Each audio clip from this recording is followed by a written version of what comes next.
আবুল সরকারকে সম্প্রতি পালা গান গাওয়ার অপরাধে গ্রেফতার করা হয়েছে। খুব স্পষ্ট করে কিছু কথা বলা দরকার।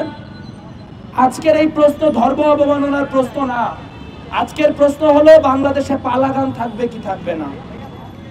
কারণ আপনারা যারা পালা গান সম্বন্ধে সামান্য কিছুও জানেন, তারা জানেন পালা গানের একটা খুব পরিচিত ফরম্যাট হলো জীব পরমের পালা। সেই জীব পরমের পালায় এক পক্ষ জীবের হয়ে আল্লাহর প্রতি, সৃষ্টিকর্তার প্রতি তার যে সকল প্রশ্ন, বিভিন্ন রকম ধর্মতাত্ত্বিক জ্ঞানের মধ্যে যে ধরনের ফাঁক ফোকর আমাদের সীমিত মাথায় এসে উপস্থিত হয়, সেগুলা আকুতির মতো করে, প্রশ্নের মতো করে তুলে ধরেন। এবং সেই তুলে ধরার প্রক্রিয়ায় কখনো কখনো অভিমান, রাগ, ক্রোধ সবই দেখা যায়।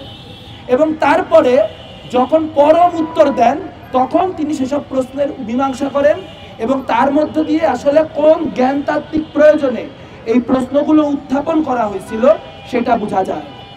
আপনি যদি যে কোনো জীব পরমের পালা, জীবের একটা অংশ কেটে সেটা ইউটিউবে দিয়ে দেন, তাহলে সকল জীব পরমের পালার জীব অংশটাকে আপনার পক্ষে ব্লাসফেমাস বা ধর্ম অবমাননাকারী হিসেবে প্রমাণ করা সম্ভব।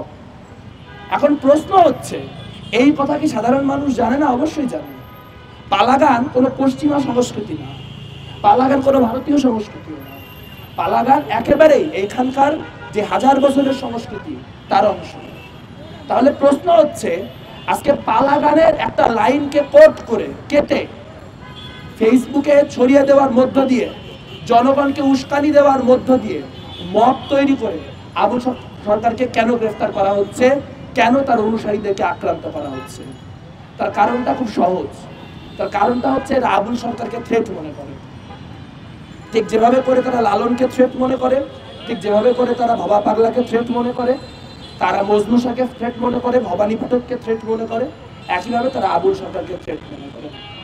কারণ আবুল সরকারের যে গূঢ় জ্ঞান, যেই জ্ঞান তিনি চর্চা করেন তার সহজিয়া ভাষায়, সেইটা শহরের মধ্যবিত্তের বাইরেও বাংলাদেশে যে বিশাল প্রান্তিক জনগোষ্ঠী আছে, সেই প্রান্তিক জনগোষ্ঠীর মনে এক ধরনের সহমর্মিতার, সহযোগিতার এবং সংহতির বোধ নির্মাণ করে।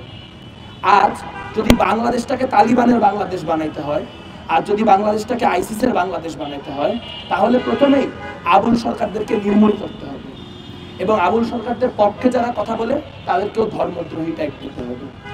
চাইলে এই খেলায় মধ্যবিত্ত চুপ করে বসে থাকতেই পারে, কিন্তু যারা আপনাদের মিডিয়ার মধ্য দিয়ে যেসব মধ্যবিত্ত মানুষ আমাদের কথা শুনছেন, যেসব শহরে মানুষদের বাউল এবং তাওহীদি জনতার জ্ঞানজামে কিচ্ছু যায় আসে না, তাদের একটু চিন্তা করে দেখা দরকার। আপনারা ইউটিউব খুলে কোক স্টুডিওতে যায় শিকওয়া এবং জবাবে শিকওয়া শুনেন। সেখানে শিকওয়ায় আল্লামা ইকবাল যে লাইনগুলি লিখছেন, সেই লাইনগুলি কোনো অর্থেই কম ব্লাসফেমাস না। যদি আমি আবুল সরকারের কথাকে ব্লাসফেমাস বলি, তাহলে সেগুলোও সবই ব্লাসফেমাস।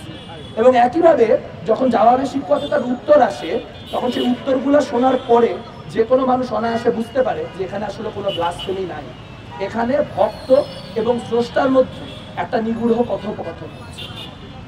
তাহলে প্রশ্ন হচ্ছে, আজকে যদি আবুল সরকারকে বাতিল করে দেওয়া যায়, যদি আবুল সরকারকে গ্রেফতার করা যায়, তাহলে আল্লামা ইকবাল শোনার অধিকারটুকুও আপনার থাকবে তো? কারণ আমরা জানি, যখন শিকওয়া প্রথম শায়েরি হিসেবে আল্লামা ইকবাল লিখেছিলেন, তখন তারও কল্লা চাওয়া হয়েছিল, তখন তাকেও ইসলামকে বিদ্রোহী বলা হয়েছিল।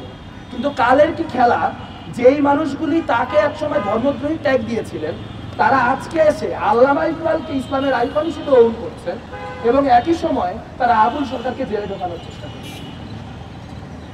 আমরা রাষ্ট্রীয় উদ্যোগে আপনার রাহাত ফাতে আলী খানকে বাংলাদেশে নিয়ে আসবো, সেখানে শিরক খুঁজে পাবো না, কিন্তু সারা দেশে কোথাও হেফাজতে ইসলামের কারণে লালনের গান আর ঠিক মতো করে হবে না, কারণ সেইটা শিরক। তার মানে আপনি যদি উচ্চবিত্ত হন, আপনি যদি একটু উর্দুটা, হিন্দিটা, ইংলিশটা ভালো করে পড়তে পারেন, বুঝতে পারেন, তাহলে আপনার সংস্কৃতি চর্চার অধিকার আছে। কিন্তু বাউলের কোনো সংস্কৃতি চর্চার অধিকার নাই, বাংলাদেশের গ্রামীণ মানুষের কোনো সংস্কৃতি চর্চার অধিকার নাই। যারা আবুল সরকারকে ধর্মদ্রোহী বলতেছেন, তারা আবুল সরকারের যে কোনো একটা পালাগানের আসরে আধা ঘন্টার জন্য যায় দেখেন বা ভিডিও খুলে দেখেন, ওইখানে যারা জমায়েত হয় সেই মানুষগুলি কারা?